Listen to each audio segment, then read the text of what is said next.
Hello, everybody. This is the Hope Resurrected podcast. How's it going, everybody? Larry Siegle is with us today, and Sam Frost. We're doing our Conley and Frosty's free for all discussion, and Larry decided to show up. Yeah, So why not? thank you for showing up, Larry. Yeah, why We not? appreciate it. Why not? It's been a long time since I've seen you in person.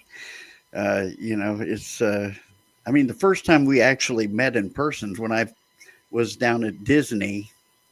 This was back in like 2006 or seven, something like that. And I met you at a restaurant over there, and we sat down and had a good discussion, that kind of thing. And I think we were on the same team back then. Yeah, I remember that. Yeah. So I spoke at a couple of the Warren, Ohio conferences with, Max King was there. I think he had Scott McDaniel. You weren't at any of those? This is like 2003, 2004.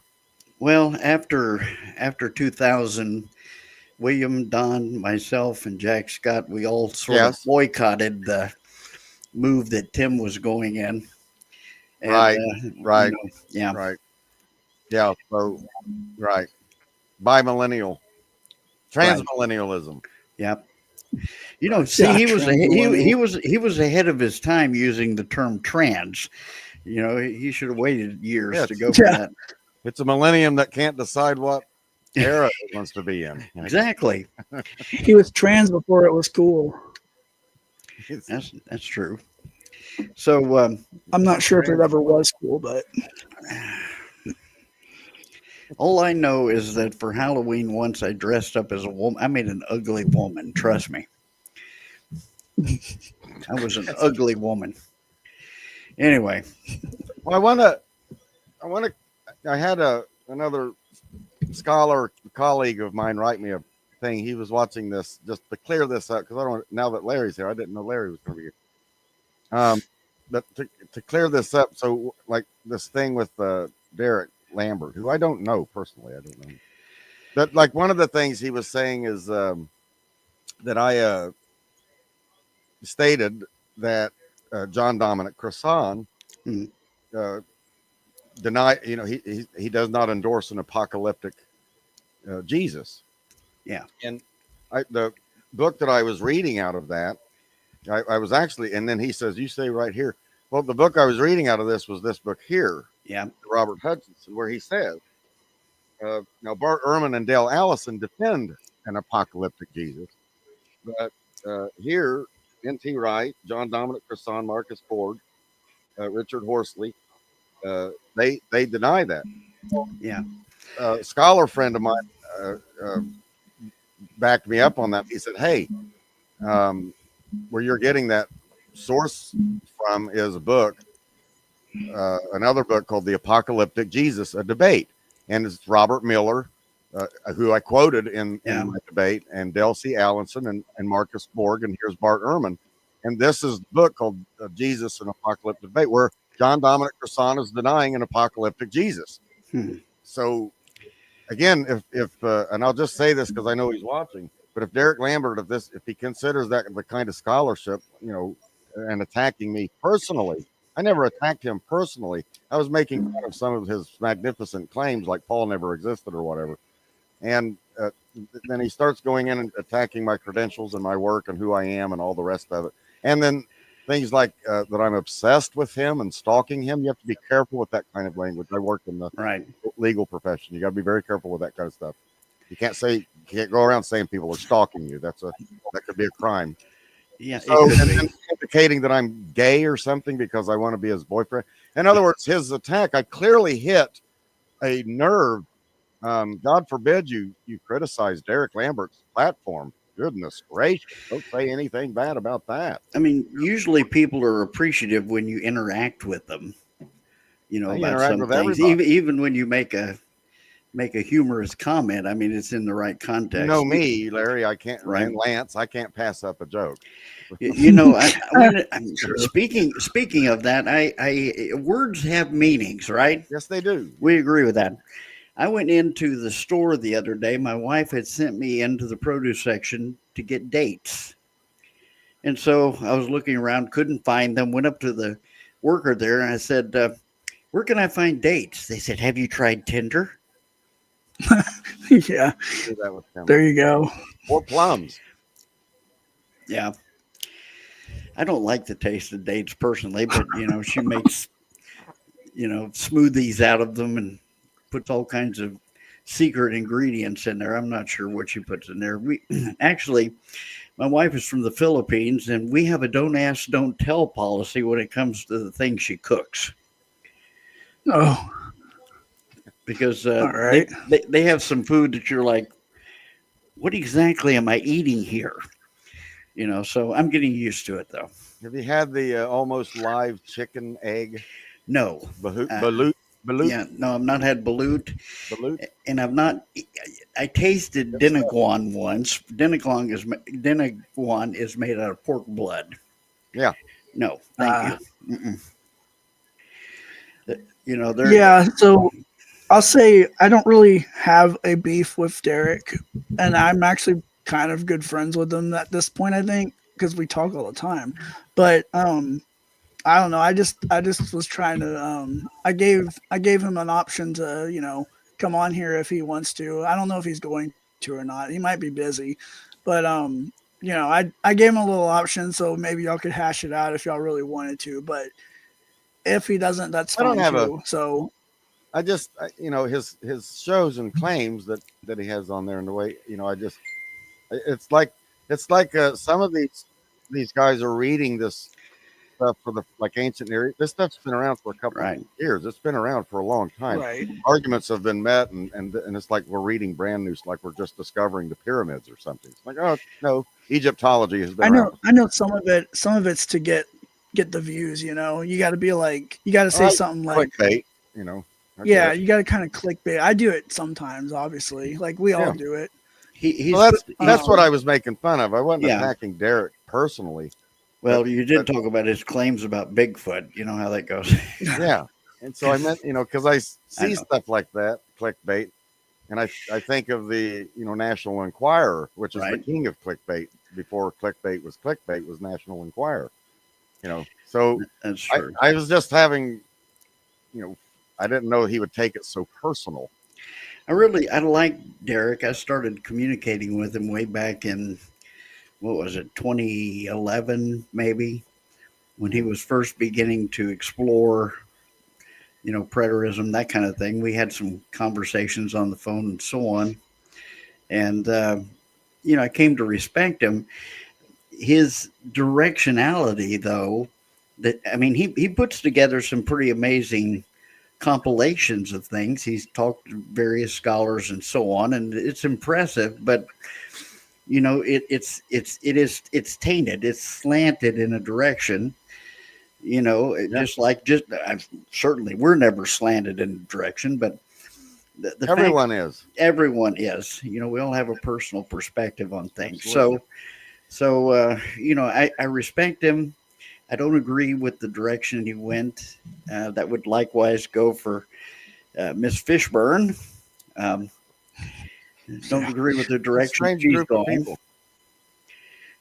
There's a bunch of them that have veered off the pathway. Even if they don't agree on eschatology, the point is, how can you walk away from a relationship with God? When I grew up between the ages of 12 and 16, I lived with an aunt and uncle here in Ohio, where I'm down south by Cincinnati. But they were Jehovah's Witnesses, and so I went door to door and knocked on the door, talked to people, and so on. But the fact is that you can change your sense of direction. I came to see that was error, but it never affected the fact that two elements. I believe in the existence of God and the inspiration of His Word. Those are non-negotiable. Yeah. My and I think Lance too, because Lance, I guess we'll get into full preterism. So when Lance left full preterism, he was really he was in a state of what do I believe now? Because Right. And William Benson, I've talked to hundreds of people that have left.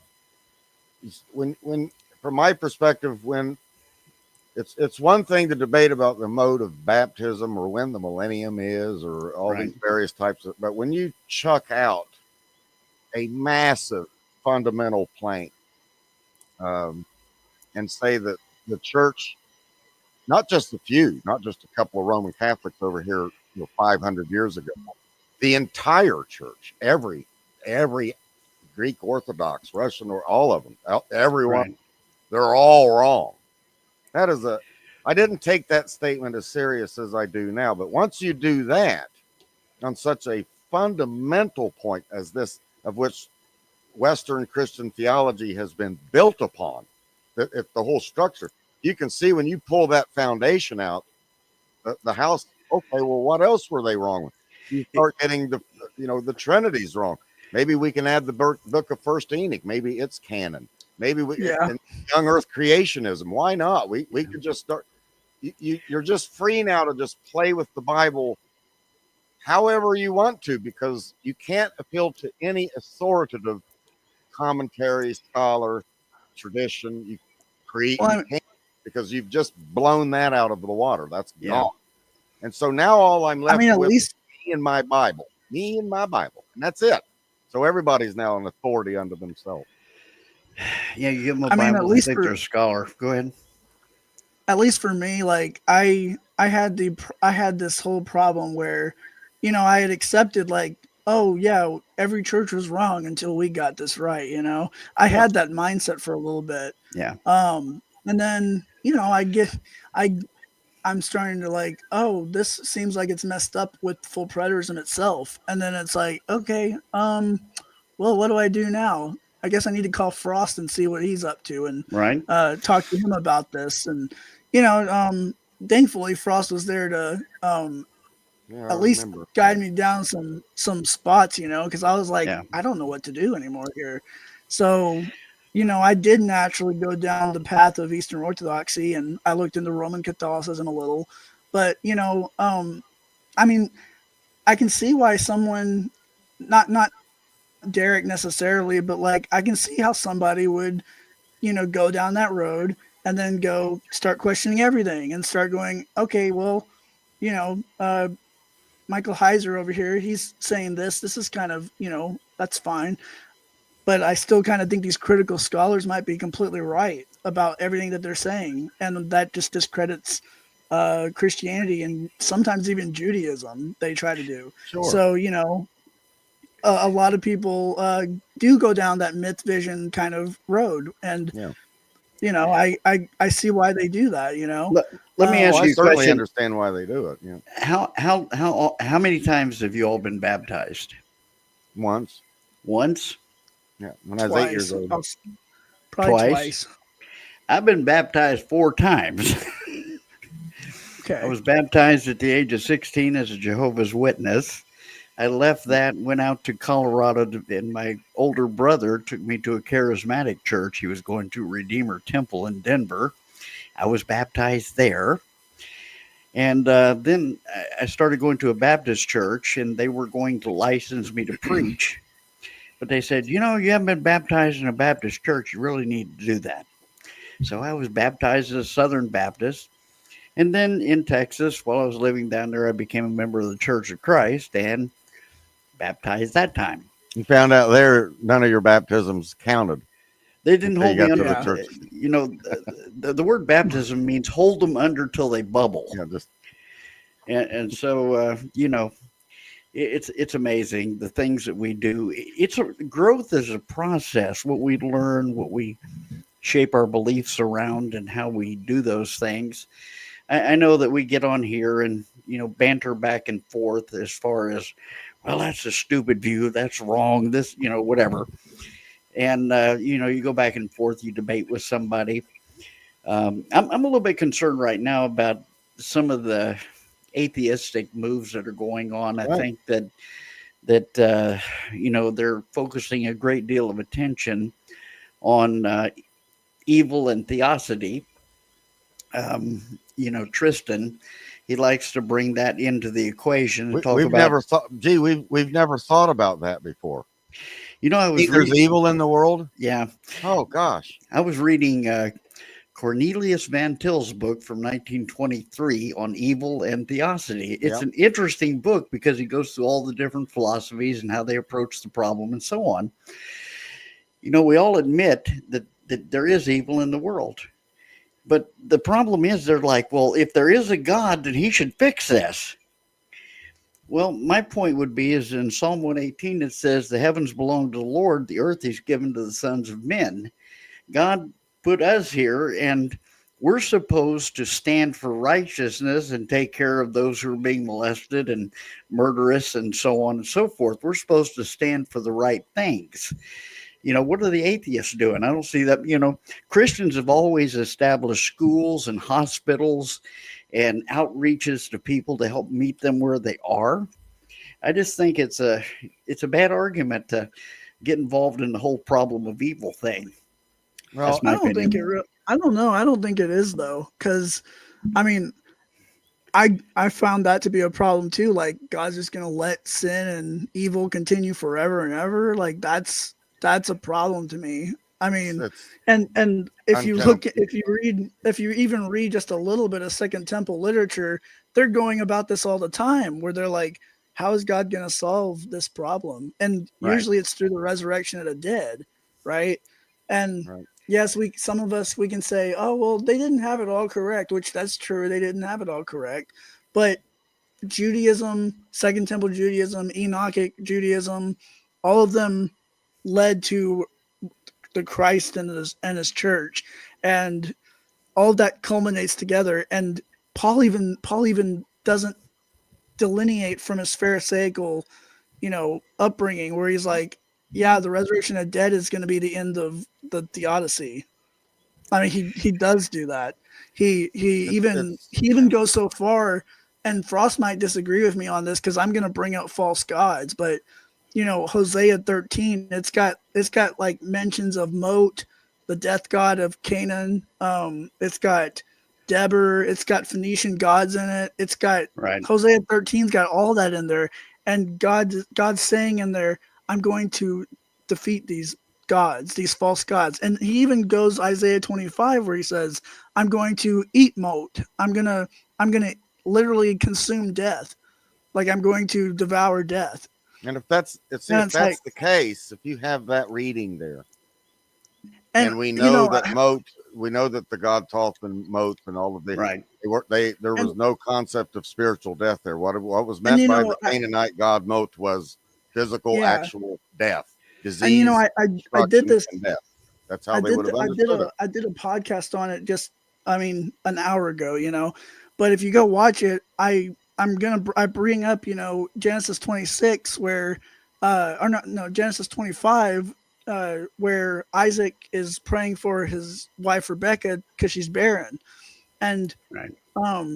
In that whole deal there, it brings up Cain and Adam, how the soil, how the soil is bad. Like a woman that's barren is bad soil in the Bible, right?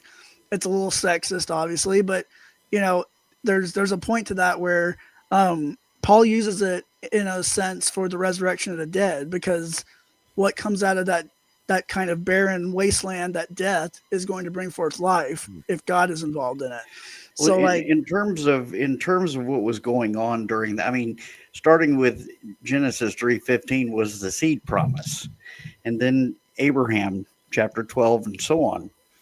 And the fact is that a woman who was barren, she wasn't able to fulfill her purpose to continue the continuance of the seed. right. And yeah, so that's kind of how they looked at it back then. That Yeah. she was defective if she couldn't bear children. Still look at it that way. Really? Yeah, it's still kind of seen that way sometimes, yeah. unfortunately. I've dealt. I mean, I deal with women that can't have children, and they're devastated by it. They want to be a mother. What's amazing is that there are women like that are genuinely hurt because they can't bear children. Sure. Yeah. And then you got people lined up around the block to go into abortion clinics, and use that as a form of birth control. Yep. It's not a good thing. But Not a good thing. So I mean, it's really, because I think that the problem of evil, it is a problem. It is, and Christians that don't embrace the fact that God is present while a 6-year-old girl is abducted from a Christian Right. family and found in a dumpster with her head chopped off after she had been sodomized for a week. Where's God? Where's God? Where's your new heavens and new earth?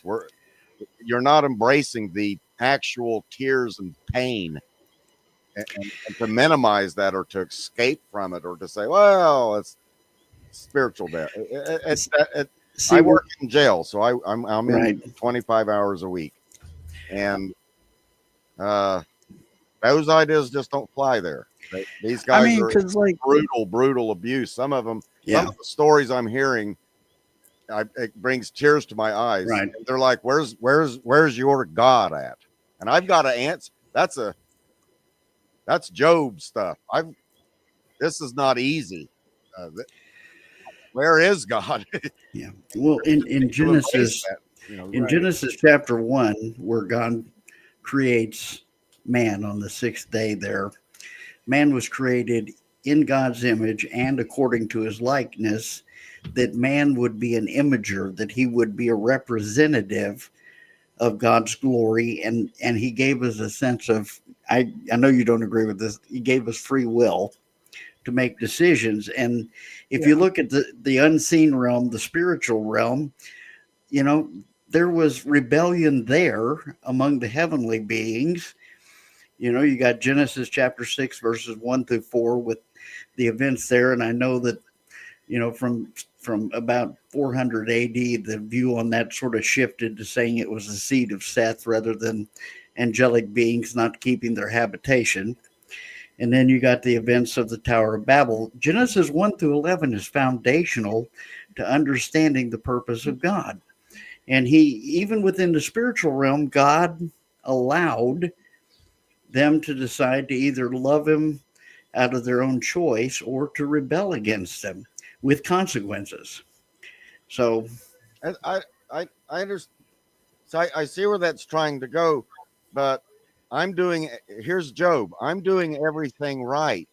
I'm living with the consequences of somebody else coming into my house, taking my daughter and kidnapping and doing. I didn't what because some guy screwed up in Genesis. I lost my daughter because that's the justice of God, because he gave people the rights to break into people's houses and kidnap their daughters. That doesn't answer that question, because no, it doesn't. I didn't ask for that to happen to me. And that's Job. And so Job comes to the conclusion that unless there is a righteous judgment and resurrection, God is unjust. Because if this is it, God is unjust. You know that God punished Job, right? In the sense that he lost everything, but he was stuck with that woman that kept telling him to curse God and die. That was his punishment there. That was the ultimate, in Job. Right. It sets the narrative up in the very beginning that Job was a righteous man. In other words, he did everything right. Right. He was not this wicked sinner. Right. And that's what he's struggling against. He's like, but if I'm raised again and justified and stand before God and inherit all things and I'm declared righteous, okay. But if that does not happen, God is unjust, and I'll tell him that to his face. That's what he's doing. With Israel, I'm sorry. That and just like, okay, I've studied so many pagan gods and deities and stuff now at this point that, okay, if I have to compare them to Yahweh on a full preterist basis, I mean, Ed Stevens, for example, he can actually kind of give some semi argument for a end of the theodicy in a semi way. It doesn't really, I don't think it really works because, we're still going on today, but there's a theodicy for at least the elect of God, right? Right. They get the promises of 66 or whatever AD, right? But if I'm using the full preterist paradigm, I don't think that it can work because, you've got all these you got like Moat where he consumes body and soul, right? And okay, if we're doing the full preterist paradigm, Yahweh is only taking the soul. He's just letting the body rot. So that makes Moat be able to claim your body, which I'm gonna say like and I'm not trying to bash you here, Larry, but like that's a almost Gnostic principle where it's like the body is supposed to be torn away, and I mean it's also what Cartesians believe in Greek philosophy, Listen, and I that's have how the looked into the Greco-Romans. mirror. I've looked in the mirror, and I'm not sure I want to keep this body.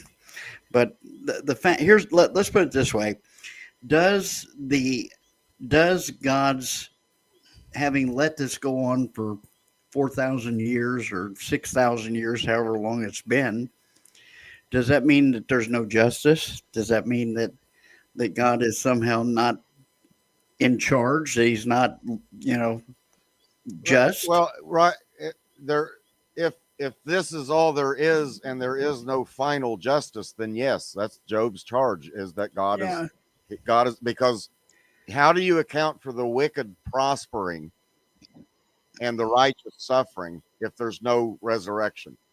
This is Job's whole thing, because he's arguing against his three friends who are also theologians. Who, Job, you must have done something wrong to deserve this physical punishment that you're getting, this right. act of God physically taking away things in punishment, physical sin, his sickness, and all the rest of it. So you had to have done something, because only the wicked get that. Job turns around at the end and says, I've seen the wicked prosper and the righteous suffer. In other words, this isn't right. But if there's a finality to it, where those who died in wealth with all of their children all around them, but they do not acknowledge God, and they abused and they oppressed and they plundered and they did all the things, and then they died with great wealth, and the righteous man lives for God and he dies with practically no wealth, then Job asks this question: what's the point in serving God?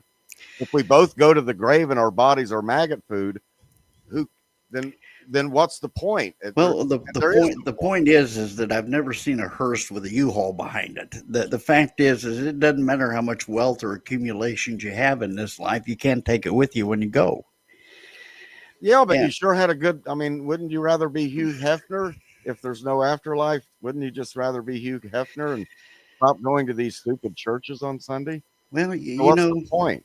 you have to look at it from God's perspective and what relationship with God really means. Even It's then, not I it's die, not and that's it's the not end of about it. the kind of car I drive or how much is in my bank account. It's not, whether I'm at the top of my health or if I'm struggling with something. It's about my relationship with God and those in my life that God has put there. And I sort of look at it from a different perspective that way. Yes, the righteous do prosper. Psalm 37 talks about it. The wicked I'm will not be a cut millionaire. off, but you're content in all things. Be content. Money is not the root of all evil. The love of money and money possessing us, that's what makes it wrong. I, and I'm So Larry. I'm glad Larry, why continue? Why like this still doesn't really it's why not why answering let the problem. why let evil continue?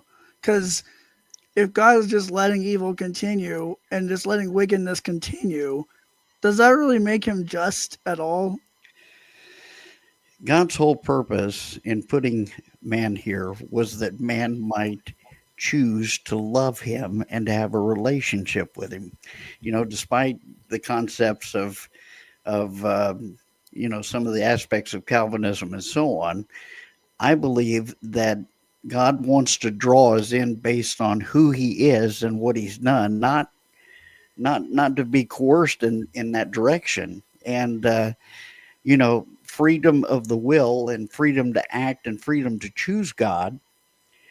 The gospel is the power of God for salvation to everyone who believes.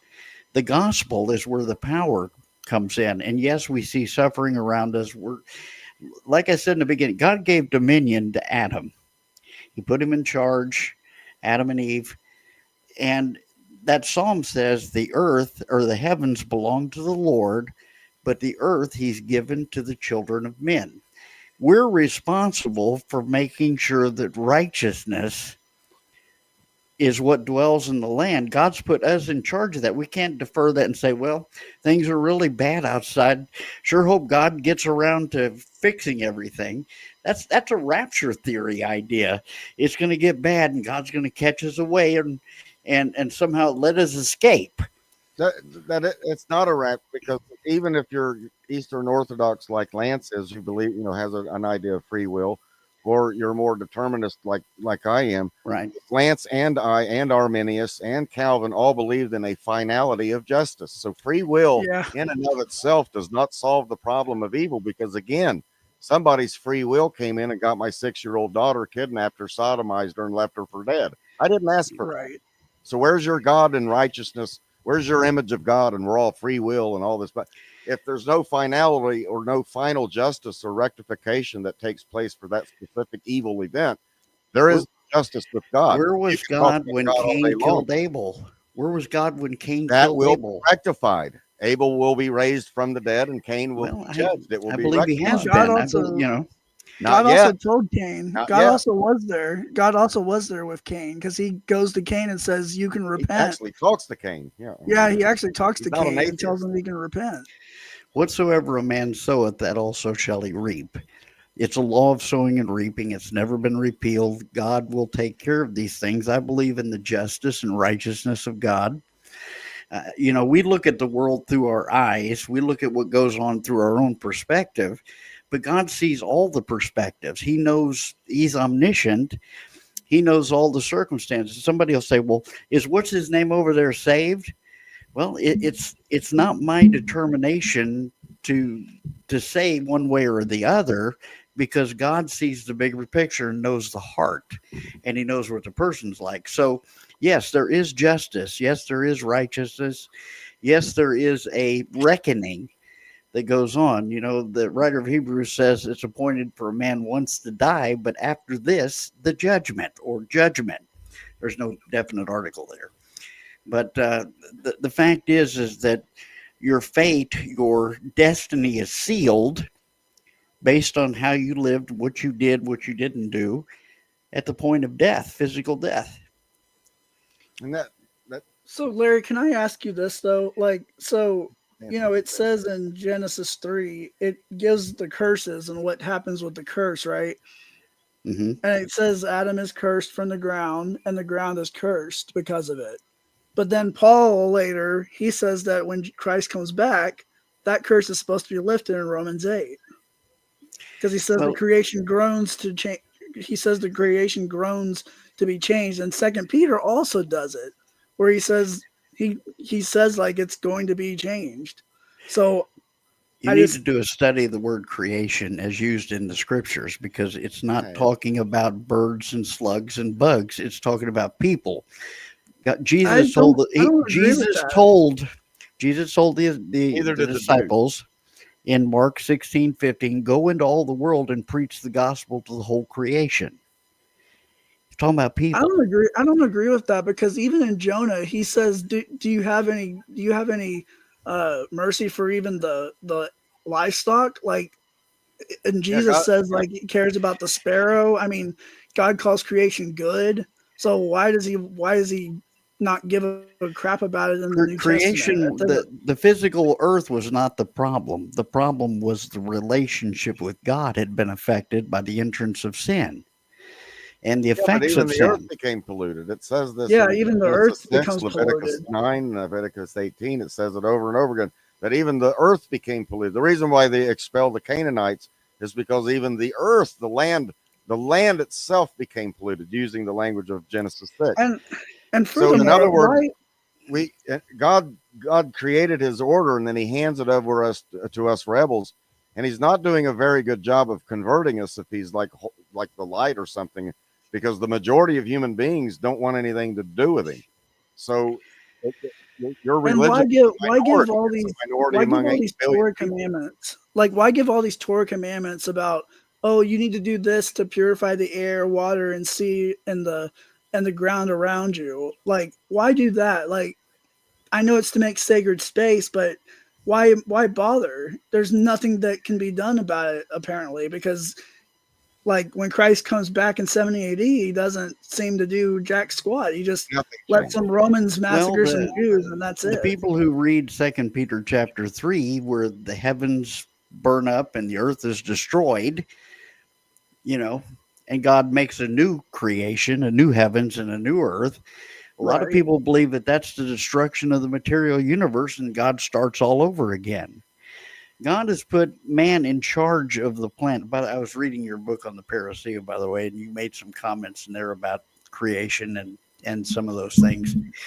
But the fact is that God wants us to take care of what He's given to us.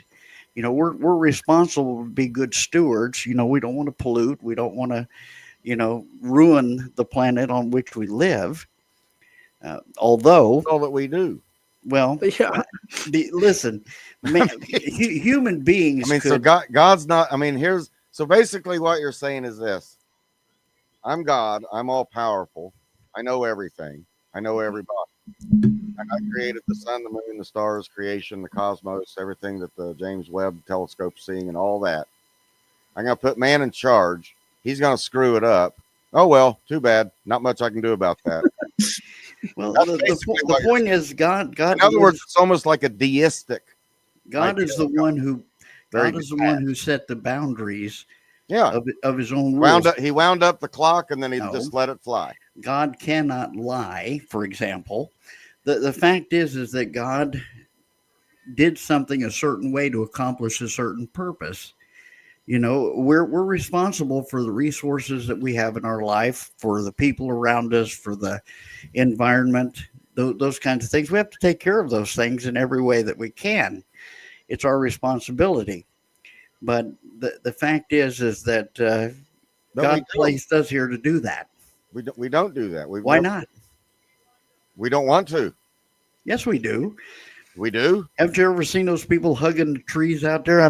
Lance is one of those guys. You've got those tendencies toward. You're not wrong. Kind of I am one of those guys, but the reason I Right. am is because God loves creation, and so I want to. Not I want enough to people do- love creation. In other words, Yeah. there's 8 billion people. Christianity numbers I around mean, 2 billion. not So to be you're, not to be you need to not catch to up be here. not to be political, but the god of capitalism has to consume all natural resources. So, Of course it does. Yeah, it's the all it can Wiccans do. out there hugging the trees aren't helping anything either by their Well, lack of at least they love relationship the with trees, God. though. So, I mean, at least anyway, they love the trees. I But want to get off anyways, the second point. So when you say things, and I used to say this, Larry, being a preterist, I used to say audience relevant. How Right. we've understood. Well, the massive amount over the decades of reading first century Judaism, Second Temple Judaism, the language that is used, and then I read Second Peter 3, which is exactly what I find in the Dead Sea Scrolls, the apocalyptic literature. I find it over and over again. Are you telling me that all of that would be like you saying something like, "May the force be with you," and I wouldn't understand that reference in any way, shape, or form. I've got a whole different definition of what the force be with you means. right? Everyone else that heard that phrase that came out of the 1970s and the 80s would have said, that's Star Wars. Right. They would have got that reference. So Well, are you saying that Second Peter 3, which sounds exactly like all of the literature that we have, Second Peter 3 does not mean what any of the audience of the first century would have meant? In other words, he has his own unique meaning that nobody in the first century would have.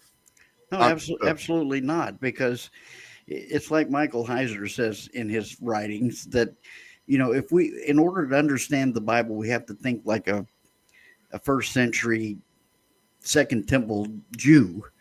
We have to think as I agree. As the writers and the readers, the relationship between that. We have to think. We have to put off our. We have a scientific modernist mindset in the way that we look at things. I agree. They didn't look at that. We should read the Bible like Second Temple Judaistic first Right. century Jew. So Absolutely. why? So okay, why do full preterists think like a Greco-Roman then? Because if I look Exactly. at the Greco, if I look at the Sound like a Greco-Roman, second century Gnostic. well, yeah, like when you read Greco-Roman material and you know their philosophy, you know that they believe that most of them, not all of them, they believe that the soul is trapped in this body and that when it gets out, it's good. And that's why when Paul was saying the resurrection of the dead happens, they were going, "Oh crap, you mean that we're going to come back into this body?" I mean, like, I'm sorry, but that sounds exactly like what full preterists tell me every day. You mean Well, I have to get back in here's this the body point. and go, Here's you the know? point, Lance, is that if you look at the text, if you look at John and so on, Hmm, Nicodemus was a Pharisee of the Pharisees. He was with the Sanhedrin. He was a great teacher among the Jews. right. Jesus said, "Guess what? You need to be born again." Did he Hmm, understand that? No, he's like, "Do I need to climb back into my mother's womb?" His right. thinking was not in line with what Jesus was getting at. The woman at the well said, if I can have this living water, I won't have to come out here and scoop up water out of Jacob's well anymore. He had to correct the thinking of those first century people to help them to see the deeper spiritual area of how God thought and what God was doing. Well, let me. That's a common, people will say that, but Nicodemus, a lot of scholars, because there was an idea of Jewish reincarnation that was going on, and that's what Nicodemus is saying. Do I have to be incarnated back into my? Is there a reincarnation that comes back? Right. He he's not, because of the sheer absurdity of a grown man at death climbing back in. But the idea of reincarnation is like, oh, what must I return and come out? Must I, in other words, go through an aspect of reincarnation? Because you did have some Greek thinking Jews. That Nicodemus is had saying, some Jesus, reincarnation. are you Yeah. a Greek? Are you thinking Greek, born again, that we have to be reincarnated? Because we as Pharisees, we don't buy that stuff. Are you saying that? And Jesus is saying, no, no, no, I'm not. I'm not saying that. Let He's me That's let one of me the ask you let problems. me ask you this: if you live all of your life, you die, and you know you continue to live on after the death of your body, and you come back and enter into the body, isn't that a form of reincarnation? Because you're that, entering the flesh again. yeah, that's what Nicodemus is asking Jesus. He's asking, are you affirming reincarnation? Because that would be heresy. That Right. that would tell Nicodemus right there that you're not Messiah. Your teaching is not correct. But Jesus is not affirming that. He's not saying that. He's talking about a Jesus person said, of the spirit, which "I is am taught through the scripture. resurrection and the life." And the fact Mhm. is that when you become a child of God, you're buried with Him and raised to walk in newness of life. That's resurrection language right there. The Ephesians were said that they were sitting with God in the heavenly places. Well, they were still in the city of Ephesus at the time in their physical body, but positionally, they were seated with Christ in the heavenly places. And so there is a spiritual aspect to these things in terms of resurrection that we need to see in terms of our new birth and coming to Christ. But there's also It, a physical aspect to it. well, John 5 says that you pass out of death and into life. So why did Jesus even bother to come back in a real body? Because Jesus is the only one that was promised in the book of Psalm that his flesh would not see corruption. Nobody ever promised Lance that. Let Paul me. says that he's going to. Paul says that he's going to be the example for us as the resurrection.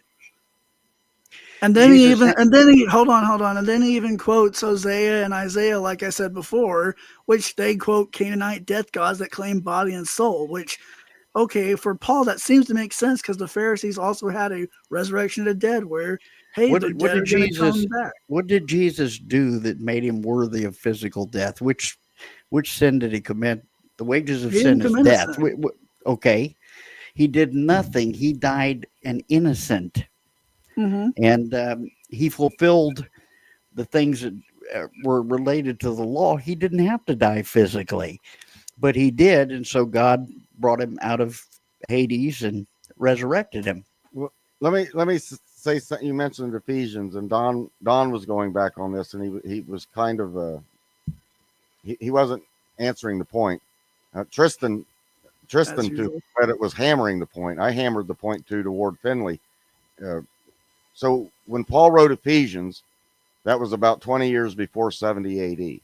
Right. So now here's I've got a whole library of Greek stuff, but this was one of the better ones. Okay. The aorist tense. Hmm. Since the aorist tense simply denotes occurrence without reference to initiation, progress, completion, or any such thing, it is usually translated from the indicative mood into the English by the past tense, but it does not mean the English past tense. Okay. That's what makes the aorist so difficult. The aorist is completed action. It Right. doesn't say when you are seated in heavenly places. Paul's not saying when. He's not saying you right now. Right now you're seated in it. No, that he would use a present tense there. He's not doing that. He's using an Well, aorist. he said So that they I had asked access to all if spiritual blessings and so on. right. I'm in Newcastle, Indiana. I'm not in heavenly places. So if that was written before 70 AD, then did they get seated more in 70 AD than they were already in 54 AD when Paul wrote Ephesians? Well, the fact that beginning with the day of Pentecost, there was the first fruits because the Feast of Right. Weeks was celebrated, and the The first first fruit fruits who were believers, seated in heavenly places, they made alive from the dead, walking in. right, Okay. So what? So these first fruits who were seated in heavenly places, made alive with Christ right. from spiritual death, and now they were resurrected and raised with Christ in 33 AD, and they lived to 70. Did they get more raised then? No, but there was a process of growth that took them from infancy to maturity. So they got maturely raised in 70 Well, AD. the church and the new covenant on Pentecost, the new covenant wasn't fully revealed at that point. There was a process that went on through the book of Acts of Okay. Jew, Gentile, and so on Right. that So were in coming to 54, when Christ. Paul wrote to the Ephesians, you are seated in heaven, what he meant really was you were only partially seated. Well, the Hebrew writer said that they had begun to taste the powers of the age to come. That's So, what Hebrews so 6:5 says. partially. So it hadn't reached fullness yet. Okay. They were still on their way to reaching maturity, till we all come to the unity of the faith and all those things. The fact is the New Testament was still being revealed. Well, if that's the case, then what you're saying about them being raised and made alive from the dead in Ephesians was not Ephesians 2. fully true. Well, they And had why use seed and soil imagery if it's just like the soil doesn't matter?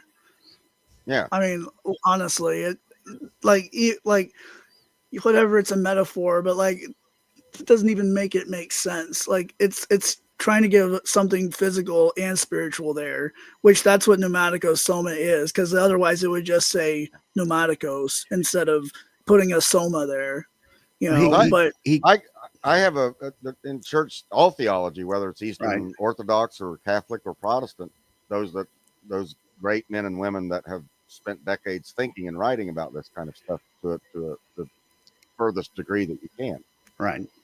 is that what has begun in this mortal body of mine by the Holy Spirit through Okay. regeneration will carry itself all the way to completion of resurrection of the body. Now Okay. that makes total sense of Ephesians. But what you're saying is that what was begun by the Holy Spirit in 33 AD to Joe Corinth ended or was carried to completion on a more even spiritual change, so that nothing changed except spiritual. What began spiritually ended in fulfillment spiritually. But anything else around him of what he sees, nothing changed in it. We still have murder, we still have rape, we still have wars, we still have all the things that plague us. Jesus has not removed not one single thing, nothing. But If you remember, that's where the disconnect is. That's where Paul said that in terms of their relationship with God, there were things that were fading away and things that were, right, being I renewed know day that. by day. When you look in 2 Corinthians chapter 3, they were being changed from glory to glory. The Apostle Paul in Romans chapter 1 talks about out of faith into faith. There was a process that was going on at the time. Oh, I believe there is a process, undoubtedly, but I don't think it's from spirituality to more spirituality. Yeah. That's your view. It's from it begins with the spirit and it ends with the spirit. The last days generation, we're not the terminal generation. We're not the same. I don't know who the as terminal those first century believers. There was something going on then that's not going on now. And you would agree with that in terms of maybe spiritual gifts and inspiration and those kinds of things. Aren't you a cessationist? No, it doesn't make any difference. But the spiritual gifts, the spirit acting upon them had physical results. They were actually speaking in dialectos, an actual physical language. So the spirit producing actual physical miracles, actual physical healings. And in your view, what are we producing spiritual miracles now that can't be seen because no spiritual miracles? Here's the thing. God still answers prayer. He's never ceased to be God. He's still God. If I have one of our members is sick, we'll pray with them and ask God to deal with those things. Ask God to give wisdom to the doctors, whatever it takes. But the fact is that God doesn't cease to be God just because one area of the relationship and the process has been completed. You know, Israel. And I'm not a cessationist, by the way, either. Okay. Me neither. When I don't tell the Holy Spirit what he can and can't do. Well, neither do I, but there are certain, do you believe that there's still apostles today and there prophets? Are people that throughout church history that have displayed an incredible, I would say, supernatural amount of energy in establishing things that they've and labored 90-hour weeks. I'm worse. I believe in apostolic succession. So well, in Salt Lake City, you've got the quorum of the 12 over there. If you want to join with that, those are apostles. That's bringing in the Mormons, and that's where the debate gets confused. We're not talking about Mormons. I'm not talking about Mormons. So, and the only reason I know they're Mormons is because they disagree with the fundamental tenets of Christian history and theology. Right. That's how I can spot Latter-day Saints. Right. Yeah, he came up with a whole new view, which brings me to another consideration because I have to leave here at 10. Yeah, I've got to go too. Appreciate you doing this, but here's the other consideration. Since Mormonism, you bring that up. Okay. Joseph Smith started his own thing. Yes, he did. He says this because he realized we're not going to merge with the mainstream Christianity. We have a new understanding. So my question is why doesn't full preterism just start a full preterism and stop trying to merge with Christianity? Because I haven't been able to get Westminster Confession. I haven't been able to get the Father and Son to appear to me in a vision yet. But the Nicene Creed, the Westminster Confession, Chalcedon, all of these creeds is what's defined Christianity. And you're wanting to redefine the basic contours of Christianity and what it was built upon, like Joseph Smith. But Joseph Smith at least had the bright idea of starting his own version, starting his own church, rather than trying to merge in and say, hey, we Mormons, even though we deny the Trinity and we've got these other views that have nothing to do with historic Christianity at all, we're also evangelical Christians. No, you're not.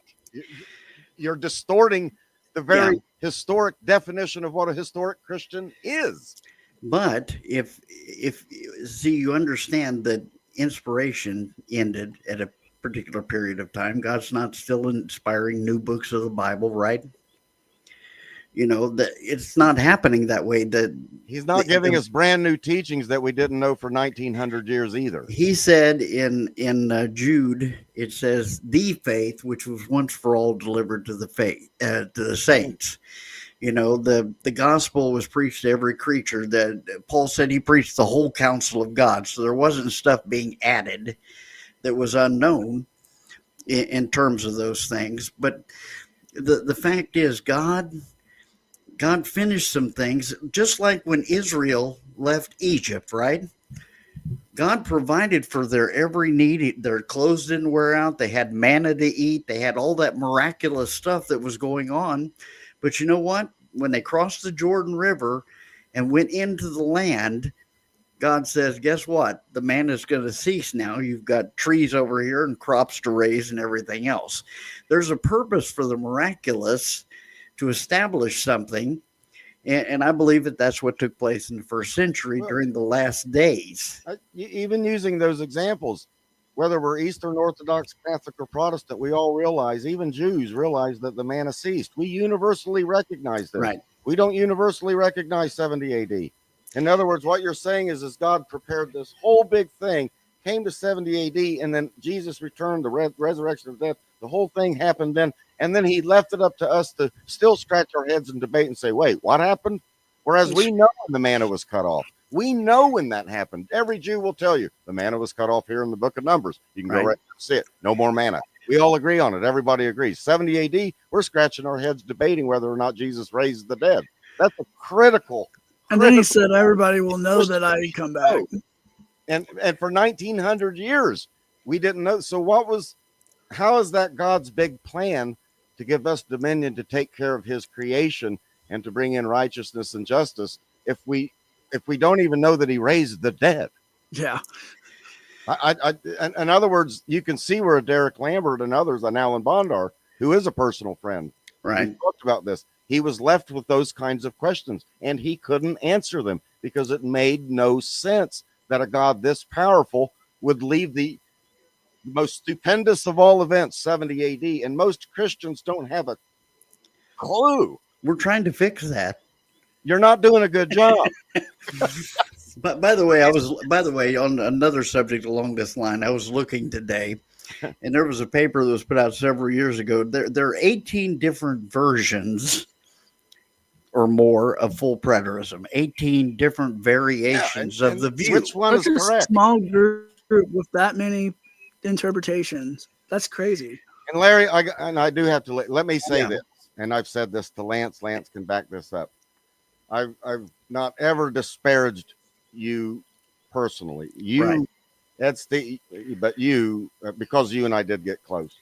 You were one of the finest examples of a human being, just to know that on a level. I appreciate that. Or radical disagreements, and I think, that allows that connection to stay there. And I don't like. Before y'all go, can y'all answer questions? Yeah. Yeah, go ahead. Before y'all go. And you're in Ohio. Go, I do am. A few comments. Yeah. Comments about what? So Lily has a comment here. If God is good, why tell people to murder their children if they are disobedient? So what would y'all say to that? There's 613 commandments in the Old Testament. Not one of them says that. And the fact is, those instructions given to Israel don't apply to us because they were given under the Old Covenant to Israel. This is why having mixed garments or eating shrimp is not a bad thing. Those laws and things that were in there, God said, if the children are disobedient, take them out to the edge of the city and stone them to death. Rock them to sleep, however you want to put it. Only difference, I'll try to answer it. The only difference between the bombing of Dresden, Germany, or the other cities that are and also in Japan that we firebombed long before we dropped the atomic bomb, killing women and children. The only and everybody rejoices and thanks God that we did that, right? Thanks, just that needed to be done. We had to stop these Nazis. Yeah. Okay. The only difference between that and what we find in the book of Numbers or Exodus and other places is that we don't have God directly telling FDR to do that. Other than that, it's basically the same. So why do we rejoice over the bombing of Berlin, which destroyed churches, women, children? It destroyed. Blew these places apart, and no one raises an eyebrow about that. But if God commands it in a specific period of time, one quick comment about that is that the events that took place during the conquest of the land, where they were told to go in and not leave anything living, is the result of what happened in Genesis chapter 6, verses 1 through 4. It had to do with the Nephilim and so on. But how many children were wiped out in the flood? I don't know. But God does what's right. I trust him. you know. But by the way, I just want to say I do love you, Sam. Love you I've too, always man. had a great deal of respect for you. We don't agree on some things, but that's okay. We can continue to study and can communicate with each other Sure. and put up with Lance. And Put wait, up with Lance. I That should be the appreciate. name of the show. Putting up with Lance. Yes, Lance, I appreciate you.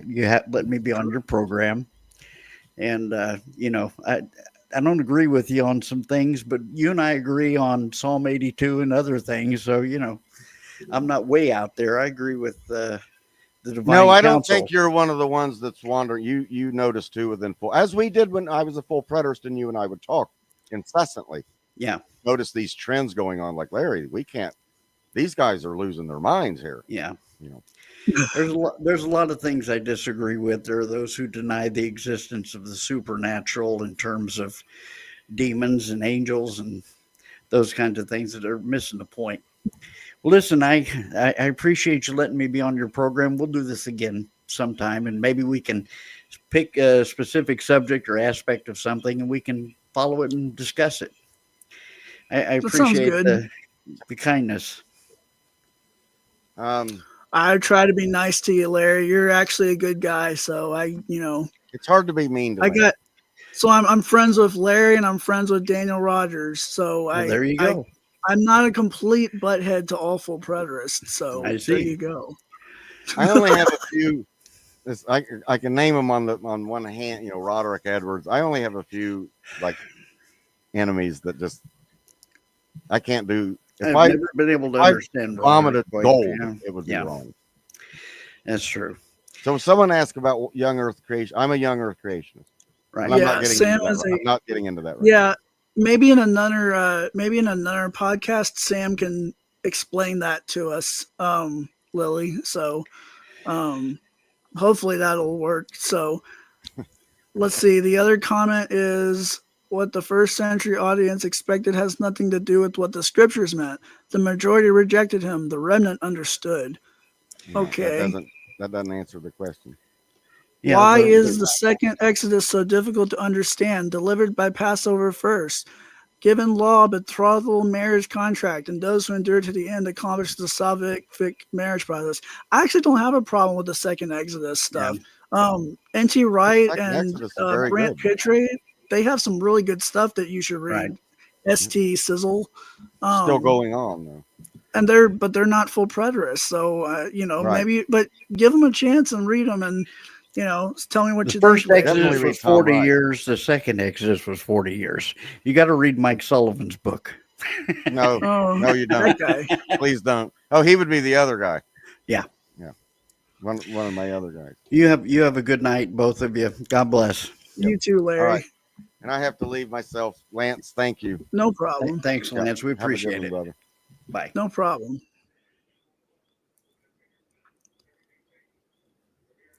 All right. I'm going to remove Larry here so he can get himself out. And I'm going to close this out. And Lily, you wrote, what led you out of full preterism, Lance?